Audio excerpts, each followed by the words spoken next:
200 milli.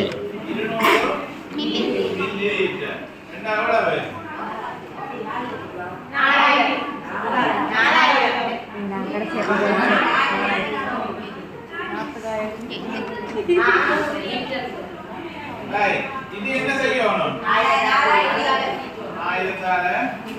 பிரிக்கணும். பிரிச்சா எவ்வளவு வரும்? 4000. இப்ப 400 லிட்டர் பாலை ஒரு மாதத்துக்கு கொள்வனம் செய்தா சரியா? இல்ல சார். இல்ல. அதுல இது ஒரு நாளைக்கு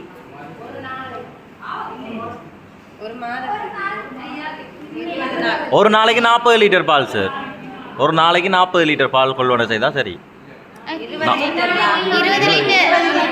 ஒரு நாளைக்கு 20 லிட்டர். ஒரு நாளைக்கு 20 லிட்டர்.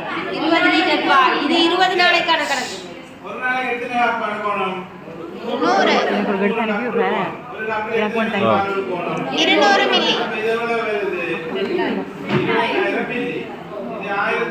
இது 1000 20 லிட்டர். அப்ப நான் 20 நாளைக்கு எத்தனை? நான் சார் சார் ஆனா அந்த பேரெல்லாம் வந்ததா அப்படி அத செய்தான்னு சொல்ல தெரியும். இது எல்லாம் வந்ததா? இல்ல நீங்க அந்த முதல் வந்ததா அப்படியே வந்ததா. நாங்க ரெண்டாவது சரி. இப்பதான் சிக்கல் இருக்கு. பிசினஸ்ல நாங்க 400 லிட்டர் பாலை போட்டு முதல் பிடி எடுத்துருவோம். சரியா? இல்ல சார். இந்த தொழில்ல ஒரு சின்ன பிரச்சனை நடக்குது. பாலுக்கு சூட்டை ஏத்த தண்ணி வத்தி கொண்டு போகும். சரியா? அப்ப குறைஞ்சது 10 லிட்டருக்கு 2 லிட்டர் 10 மண்டல் எடுக்கலாம். சரியா? 10 லிட்டர் பாலை 3 தடவை பொங்க விட்டா மிகுதிய மிச்சத்தை போத்தில விட்டா 8 லிட்டர் பால் தான் வரும். ரைட்? அப்ப 8 லிட்டர் பால் வந்தா இத 200 மில்லியால பிரிச்சா எத்தனை பேருக்கு கொடுக்கலாம்? 1 லிட்டர்ல 4 பேருக்கு கொடுக்கலாம். சரியா? 80 பேருக்கு கொடுக்கலாம். மிச்ச 20 பேருக்கு கொடுக்கத்தானே வேணும். சொல்லு. 4 எண்ணாங்க 32 பேருக்கு 1 லிட்டர் பால் 4 பேருக்குண்டா 20 லிட்டர் பால் தானே. அப்ப 80 பேருக்கு தான் கொடுக்கலாம். நான் சரியா புரிஞ்சுங்க பாருங்க. 80 பேருக்கு கொடுத்தா மிச்ச 20 பேருக்கு ஆறு பால் கொடுக்கலாம். மாடு.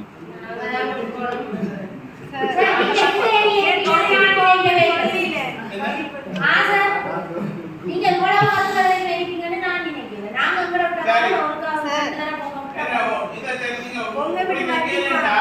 எப்படி நீங்க மத்தவட்ட இருக்கிறது இல்ல 3 தரம் பால் பொங்காட்டிக்கு 100 பாக செல்சியஸ்ல பொங்கும். இல்லாட்டி பிள்ளைங்க என்ன நடக்குவாங்க? லூஸ் மோஷன் வரும். லூஸ் மோஷன் வந்தா நம்மளோட பால் வியாபாரத்தை ரத்து செய்ய சொல்லி பிஎஸ்ஏ சொல்லுவேன். ஏன்னா அப்ப நாங்க இப்போ சுகாதாரமான உற்பத்தி கொடுக்கணும்னு சொன்னாங்க. அப்ப 3 தரம் நல்லா பொங்க விட்டாதான் உள்ள வந்து பால் திருப்பி சார். அப்ப இப்ப நாங்க 3 தரம் பொங்க விட்டா 1 லிட்டர் போய் வந்து வைங்க எடுக்கும் 20 லிட்டர் ரைட். ஓ 20 1 லிட்டர் போய் நீங்க 20 லிட்டர் காசு. சரியா? அப்ப நீங்க எத்தனை லிட்டர் விடணும்?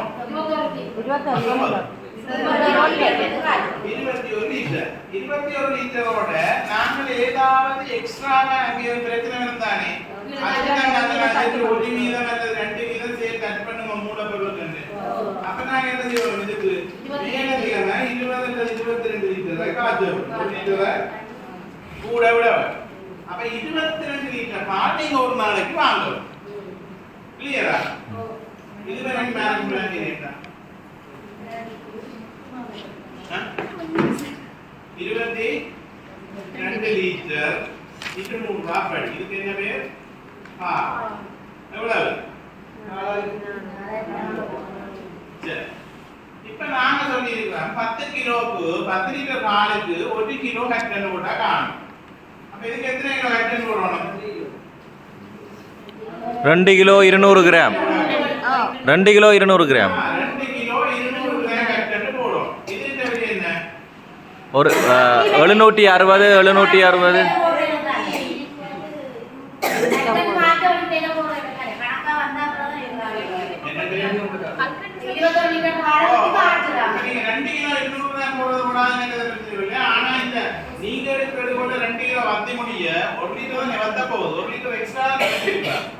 ஏதாவது தலைமையில் ஏற்பட்டு எங்கேயாவது கொண்டு போய் பிரச்சனை வந்து விழுந்தால் அவரை விட்டு தானே கொடுக்கணும்.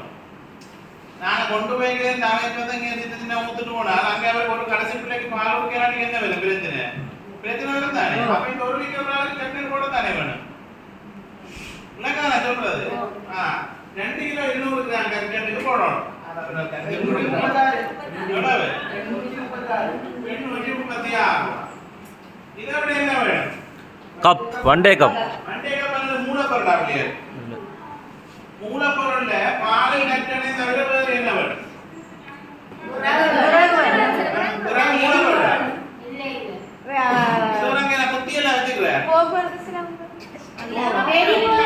முதலாவது இதுல நான் இப்ப கண்டுபிடிக்கிறது என்ன? மூலப்பொருள் செலவு. இதை விட இதுல மூலப்பொருள் செலவு இருக்கா? மூலப்பொருளா?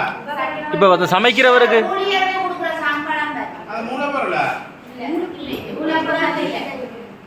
செலவு நாங்க அதில் எடுக்கு மூலப்பொருள்ல வார மட்டும். ஓகே. ஏன் செலவு கேட்கிற பிள்ளையா?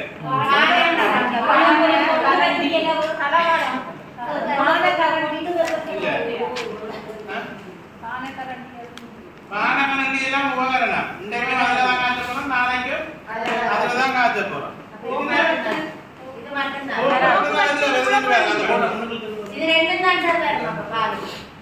சார் நீங்களா ஏதாவது குத்து மதிப்பா சொல்லி விடுங்க சார். குத்து மதிப்பா சரி, இல்ல. அது வாங்கி கொண்டு போ.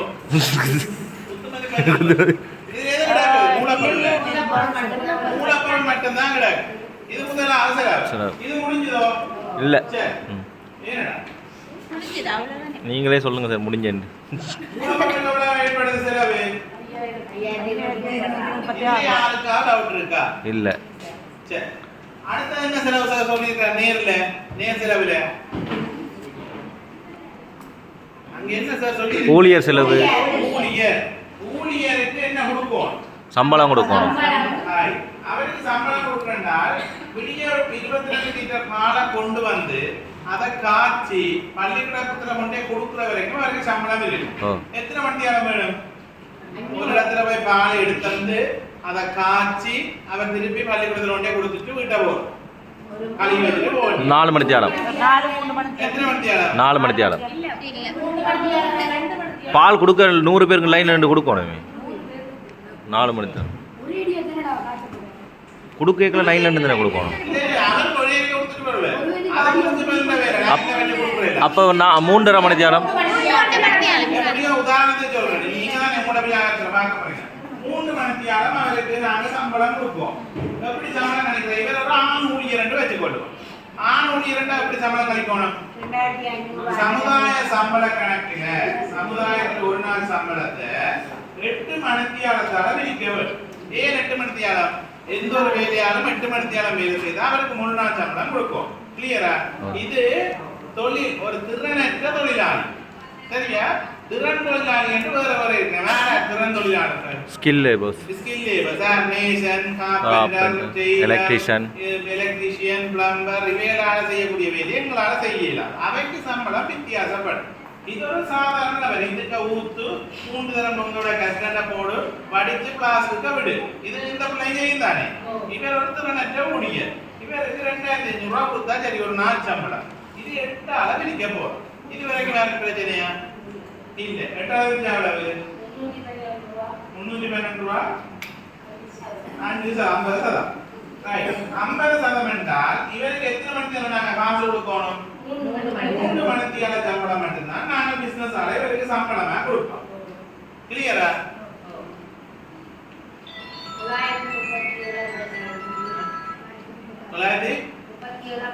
சரி. இப்ப நான் ஒரு ஆம்பளை கண்டுபிடிச்சேன். நீங்க ஒரு பொம்பளைக்கு எவ்வளவு சொல்லு. அதே விலை தானே. ஆணும் பெண்ணும் சமம் தானே. நீங்க தான் உங்களுக்கு பிரச்சனை.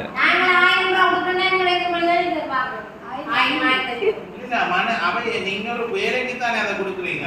சில இடத்துல மணித்தியால கணக்குல இருக்கு, சில இடத்துல நாள் கணக்குல இருக்கு, சில இடத்துல பீஸ் கணக்குல இருக்கு, சில இடத்துல டாக்கெட் இருக்கு. இவ்வளவு அது நீங்க எப்படி டிசைன் பண்ணீங்களோ அதை இதுல கொண்டு வருவீங்களா? அவ்வளவுதான். நாளைக்கு உதாரணத்துக்கு தான் சொல்றேன். கிளியர் தானே? பொண்ணுக்கு அவ்வளவு 2000 போடுங்க சார். ஆண் செய்யற வேலையை தானே சார் பெண்ணும் செய்ய போறாங்க. சில சமுதாயத்துல ஒரு பெண் கூலிக்கு வேற ஒதுக்கப்பட்டிருக்கு, ஆணுக்கு ஒரு கூலி ஒதுக்கப்பட்டிருக்கு. அது என்ன வேலை கொடுத்தாலும் அதுதான் நடக்கும். நானும் உத்தரதேச நீங்க அதுதான் நிதர்சியா ஒதுக்கினாலும் அதுதான். எனக்கு 2000 சொல்லி வாக்கு 2000. இது எங்களோட சமுதாயத்தில் ஒரு கூலி. அப்படி ஆடம்பரம் ஒன்றில்லைன்னு சொல்ல அது அந்த கட்டத்துல தான் எங்களோட சமுதாயம் இது வச்சு இருக்கிறேன். இது வரைக்கும் அப்படி சமமான கூலி கொடுத்ததா இல்லை. செய்யற வேலைக்கு தானே காசு, ஆளுக்கு காசு. இப்ப எங்கேனாலும் பிசினஸ் மேன் என்னத்தை பார்ப்பாரு, என்னத்தை பார்ப்பாரு. ஆனா வெளிநாட்டுல அப்படி இல்லை தானே. அங்கால இல்லாதவங்களுக்கு வேண்டாம். நீங்க அந்த கதைகளை பாக்குறீங்க. லேபர் உள்ள குறைஞ்ச செலவு தான் வரும், குறைஞ்ச பேசிக் வரும். லேபர் எல்லாம் நாங்கள் இப்ப போய் வந்தால் இவருக்கு கட்ட வேண்டி வந்தது சரியா. இப்போதைக்கு ஒன்றும் வேண்டாம், சாதாரண ஒரு வித மதிப்புள்ள கணக்குக்கு வாங்க. லேபர் ரூல்ஸுக்குள்ள நாங்க போனா இவருக்கு ஆரம்ப சம்பளம் எவ்வளவு பார்க்கணும், அதுல இருந்து அவருக்கு கொடுக்க லீவு கொடுக்கணும், லீவுல இருந்து வர அவருக்கு இந்த பேசிக் செலவு இபிஎஃப் இடிஎஃப் நீங்க பே பண்ணணும். இதெல்லாம் சொன்னா இப்ப எல்லாம் குழப்புவீங்க. இது ஒன்றும் வேண்டாம், நான் சாதாரணமா சொல்றேன். ரைட், இதே நீங்கள் இதை செய்தால் உங்களுக்கு வரப்போற சம்பளமும் இதுதான் சரியா. இப்ப 2008 பிரிப்போம் எவ்வளவு, 250 ரூபா ஒரு மணிக்கு. அப்ப அவருக்கு செலவு எவ்வளவு, 750 ரூபா ஊதிய சம்பளம் கொடுக்கும். ரைட், இந்த டைம்ல இவாக்கு ஏதாவது தேர் தண்ணி பானி சாப்பாடு ஏதாவது கொடுக்கணுமா? இவா மணி 5 மணிக்கு வா, சாப்பாடு கொடுக்கணும், சாப்பாடு டீ கொடுக்கணும், சாப்பாடு கொடுக்கணும் சார். இதைத்தான் சொல்றேன், இது நீங்க தான் டிசைன் பண்ண போறீங்க. லேபருக்கு சாப்பாடு கொடுக்கறதா டீ கொடுக்கறதான்னு டிசைன் பண்ண போறீங்க. நான் சொல்றேன், நீ வாக்கு ஒரு நாளைக்கு ஒரு டீ மட்டும் கொடுப்பேன், அந்த பாலில் ஒரு டீயை போட்டு குடிச்சிட்டு போட்டு விட போறேன். அப்ப அவாக்கு சாதாரண ஒரு டீன்ற விதி என்ன, இப்ப வெளியில 100 ரூபா போகும். நான் எந்த டீ என்ற வழியா அவாக்கு 75 ரூபாய்க்கு அந்த கணக்கு படி போடும். இது என்ன சொல்றது, கூலிய நல்ல கூலி என்று சொல்றாரு.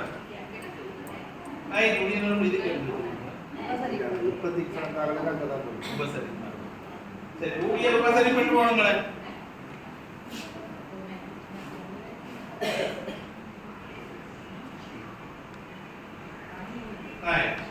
இதுக்கு பிறகு என்ன இருக்கு, ஏனைய செலவு. ஏனைய செலவுல என்னென்ன இருக்குது, முதலாவது என்ன இருக்கு, முதல்ல இது வரும், அந்த பொருளை போய் கொண்டு வர வேண்டும். அது மோட்டர் சைக்கிள போகலாம், பஸ்ல போகலாம், ஆட்டோ ஓடிச்சு போகலாம், எது சரி போய் நீங்க ஒரு இடத்துல இருந்து பாலை கொண்டு வர வேணுமா? கொண்டு வரதுக்கு என்ன செலவு, எவ்வளவு ஒரு நாளைக்கு தேவை, 250.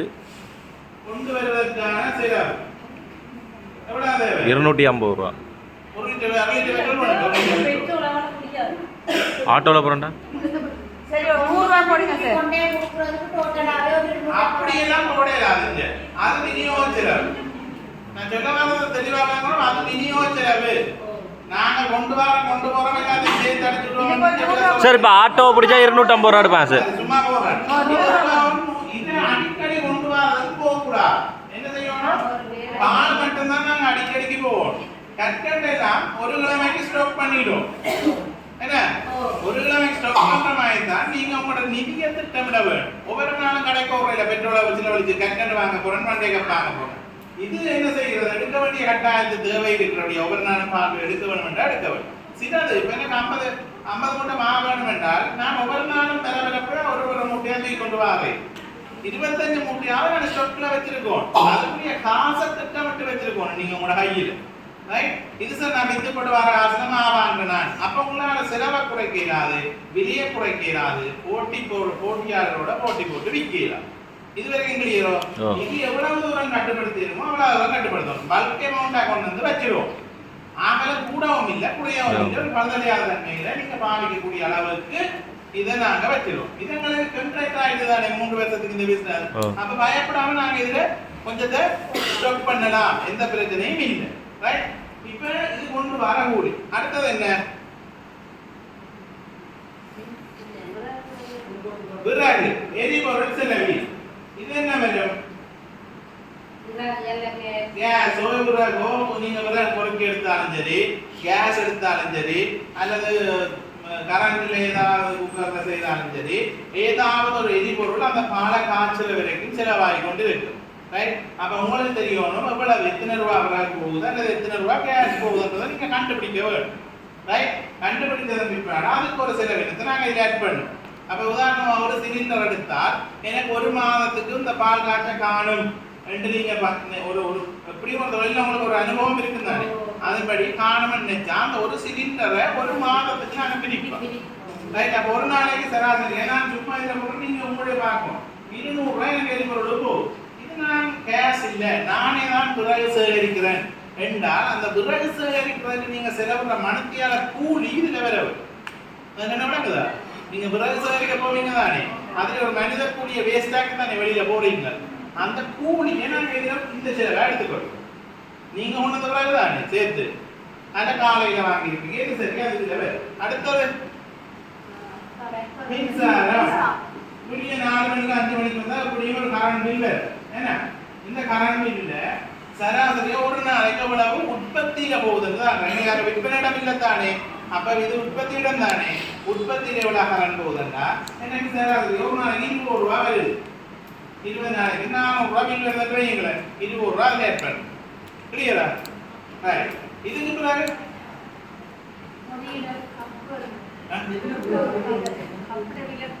ஓ இதுக்கு பிறகு வேற என்ன நடக்குது?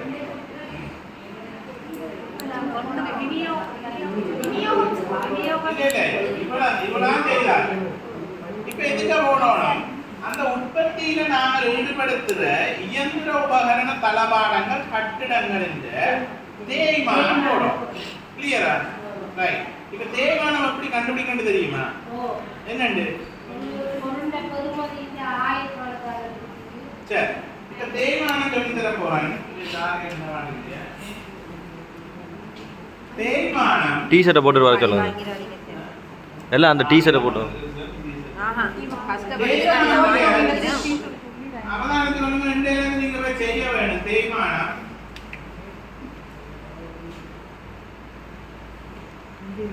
சார் கொஞ்சம் போட்டீங்க சரிச்சிங்கண்ணா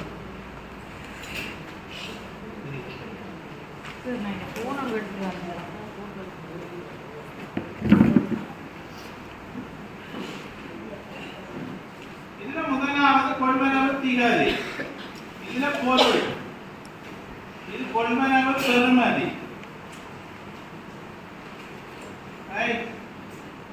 இதை சொல்றது இழிவு பெறுமதி அப்படியேண்டா இதை சொல்றது பாவனை காலம் சொல் எஞ்சிய பெறுமதி எல்லாத்தையும் வீடியோ எடுத்து வச்சுக்கோ.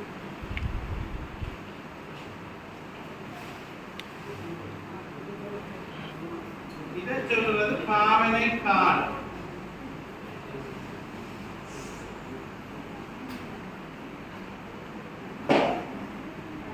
இதை சொல்றது வருடாந்த தேய்வு பெறுமதி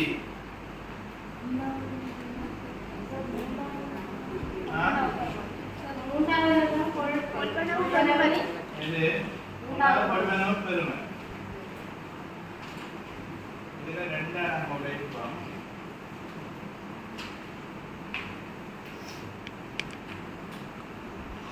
இதை சொல்றது பாவனை காலம் இதை சொல்றது நீக்க வேண்டிய திகதி. ரைட் பாருங்க இது கொள்வனவு திகதி சரியா? இது பொருள் இது கொள்வனவு பெறுமதி இது இழிவு பெறுமதி இது எஞ்சிய பெறுமதி இது பாவனை காலம் இது நீக்க வேண்டிய திகதி இது வருடாந்த தேய்வு பெறுமதி. இவ்வளவு டைம் டவுட் இருக்கோ இல்லை. இப்ப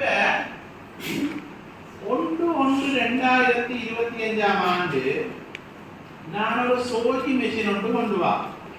என்ன மெஷின்? சோஜி மெஷின் 1 லட்சம் ரூபாய்க்கு கொள்வனவு செய்கிறேன். எவ்வளவு?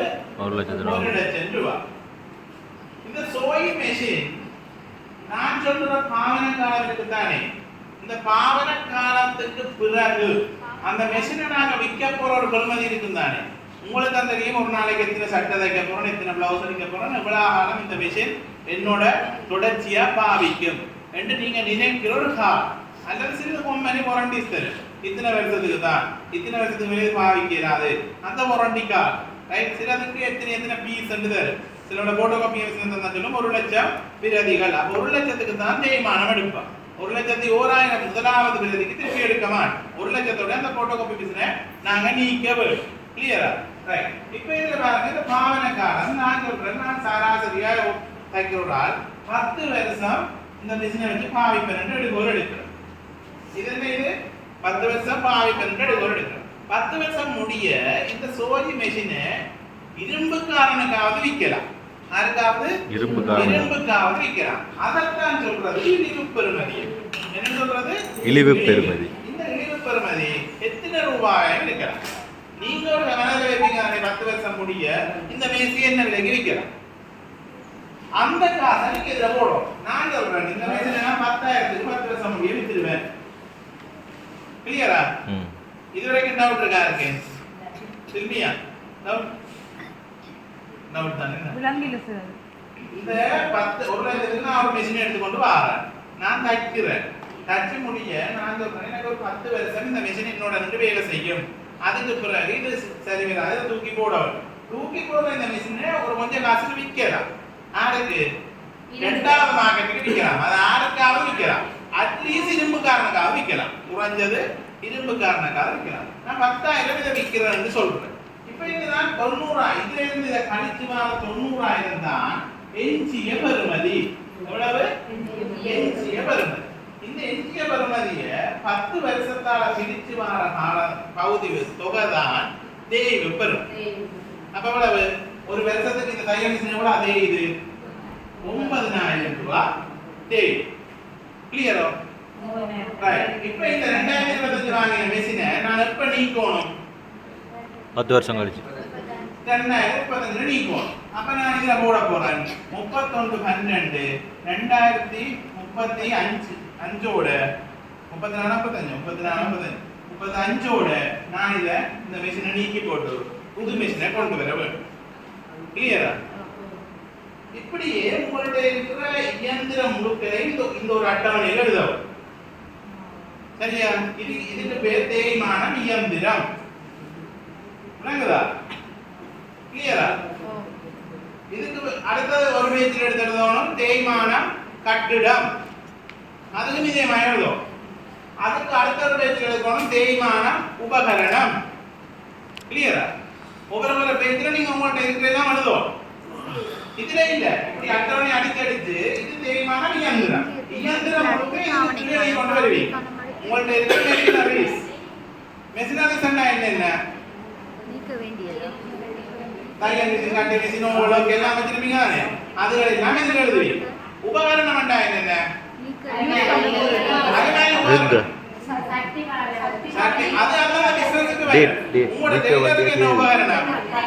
கத்தரிக்கோல், மீட்டர்கோல், மீட்டர் டேப். மேச கத்தில இருந்து சர்வக்கான வரைக்கும் இது உபகரணத்துக்கு எழுதுவோம். இது இயந்திரத்தின் உபகரணத்துக்கு எழுதவன். இதுல யாருக்கும் டவுட் இருக்கா? உங்களுக்கு அந்த சாவி செட்டு, ஸ்க்ரூ டிரைவர், கூட்டர் எல்லாமே இருக்குது. இதுக்குள்ள வரணும். இயந்திரத்துக்கு வரண்டா கிரைண்டர், அந்த பொலிஷர், அந்த மெஷின் எல்லாம் நீங்க இதுக்கு எடுங்க.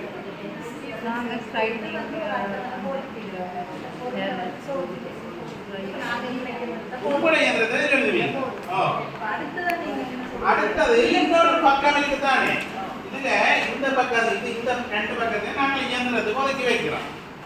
இதுல மேல போடுவோம் தேய்மானம் இயந்திரம். நாங்க எங்கிட்ட கிடக்கிற இல்லாத முதல் எழுதி இதுல கணக்கு எடுப்போம். பிறகு புதுசா கொன்ற கீழே எழுதி கொண்டு போகணும். விளக்குதா? புதுசா நிறுவனத்துக்கு வர இயந்திரத்தை எழுதி கொண்டு போகணும். இது ஒண்ணு. அடுத்த பக்கத்துல இருந்து நாங்க அடுத்த பக்கத்துல போடுவோம் தேய்மானம் உபகரணம். அதுல எங்களோட இதே மாதிரி அட்டவணை அடிச்சு கிடக்கிற உபகரணத்தை எழுதுவாங்க. எத்தனை சர்வப்பானை, எத்தனை தாஞ்சி, எத்தனை அகப்பு, எத்தனை கத்தி, எத்தனை இது கூறாடு, எத்தனை ஸ்க்ரூ டிரைவர் எல்லாம் கட்டிக்குவோம். அதெல்லாம் எழுதி கொண்டு போவோம். திருப்பி அடுத்ததுல கொண்டே வாகனம் என்ன எழுதுவோம்? நிக்கிற முழு வாகனத்தை இதுல எடுப்போம். ரைட்? அது அடுத்ததை கொண்டு போய் கட்டிடம் எழுதுவோம். அதுக்கு அடுத்ததுல கொண்டு தளபாடங்கள் எழுதுவோம். அப்ப எத்தனை கிடைக்கணும்? கட்டிடத்துக்கு எடுக்க வேணும், வாகனத்துக்கு எடுக்க வேணும், வாகனத்துக்கு எடுக்க வேணும், உபகரணம், தளபாடத்துக்கு எடுக்க வேணும். இது நீங்க பிசினஸ் பிளானுக்கு வரையக்க உங்கள்ட்ட இருக்கிறத செய்து கொண்டு வரும். திட்ட தெளிவா கொண்டு போங்க. எனக்கு கொண்டு விலங்குகளை சொல்லி திருப்பி கேட்கக்கூடாது வந்து. இப்ப வாகனம் எல்லாம் இல்லாதது என்ன கட்டிடம், வாகனம், இயந்திரம், உபகரணம், தளவாடம், இதுல உங்களுக்கு எதெல்லாம் இருக்கோ அதுக்கு மட்டும்தான் வரும். இயந்திரம் மட்டும் இருக்கு. அந்த நீராவி பிடிக்கிறது, ஆவி பிடிக்கிறது, அந்த மற்ற சார் இப்போ நான் சார் அந்த ஸ்ட்ரைக்கிங் சார் இப்போ வாகனம் மட்டும் என்ன சொல்கிறீங்க? முழுதாக உங்களோட பிசினஸுக்கு இந்த வாகனம் பாவிச்சா மோட்டார் சைக்கிள் கூட நிக்குது. அதுல ஒரு 40% நான் பர்சனலுக்கு பாவிக்கிறேன், இந்த தனிப்பட்ட தேவைக்கு பாவிக்கிறேன். 60% இதுலதான் இந்த பிசினஸே ஓடுதுன்னா நீங்க அந்த பிசினஸ் தான் இருக்கும். இப்போ இந்த க்ரீம் வாங்க போகிறது அப்படி க்ரீம் அது க்ரீம் அதெல்லாம் உங்களுக்கு தனிப்பட்ட அது பிசினஸ் தரா. ஓ அடுத்த ஒன்றை வச்சு இதுவரைக்கும் எனக்கு டவுட் இருக்கா? இவ்வளவு 5க்கு வழியை கொண்டு வரணும் நம்மகிட்ட இருக்கிற எல்லாம் கிளியரா? இயந்திரத்துக்கு ஆனது அலுமாரிகள் இருக்கிற அப்புறம் அலுமாரி எங்க எழுதணும்? உபகரணம் தளவாடத்துக்கு எழுத வேணும். மேசையில தளவாடம்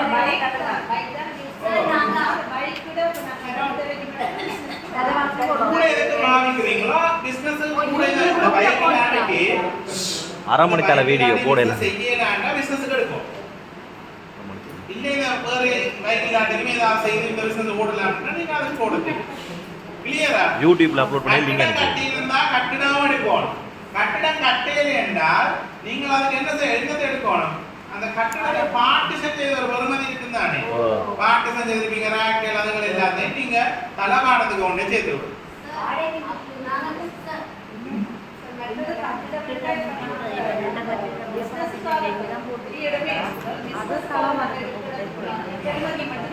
கட்டடம் கட்ட உங்களோட வியாபாரத்துக்கு தேவையான கட்டிடத்தை அமைச்சு அதுக்கு கடன் வசதியை செய்து கொள்ள ஏற்பட்ட முழு செலவினத்தையும் அந்த கட்டடத்துக்கு எடுப்பீங்க. நீங்க வாங்கின பெருமதிதான். கிளியரா? வருஷத்துக்கு ஒரு கையில வாங்க செய்யும். நீங்க வாங்கினா எழுதிவிட்டா சரி, வேற ஒன்றும் இல்லை. வாங்கி கொண்டு வர எழுதுவோம். இதுவரைக்கும் டவுட் இருக்காது இல்லை தகவல்கள் எழுதி கொண்டு வரணும். நீங்க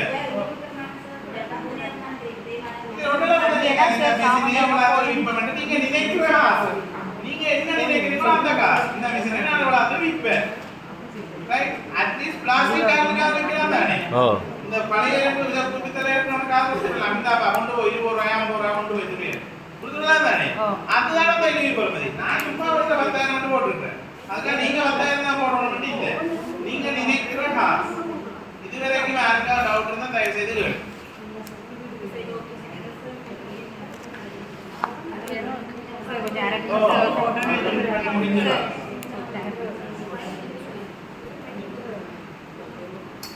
ஜெயமான சரியா? சரி